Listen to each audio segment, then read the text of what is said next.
አንድ የአላይፍ ፖድካስት ቤተሰባችን ነው።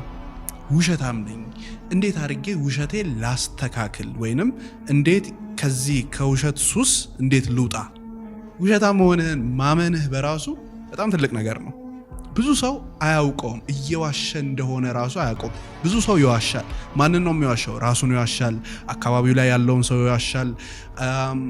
በጣም ብዙ ነገር በውሸት ውስጥ ነው እየሄደ ያለው። የመጀመሪያው ውሸታም መሆንህን ማወቅህ በራሱ የመጀመሪያው አንደኛውን ስቴፕ አትሊስት ለራስህ እውነተኛ በመሆን ጀምር። ከራሱ ነው ሁሉም ነገር የሚጀምረው። በቃ አትሊስት ራስህን ባለመዋሸት ለራስህ እውነተኛ በመሆን ጀምር። እሱ ነው በጣም ከባዱ።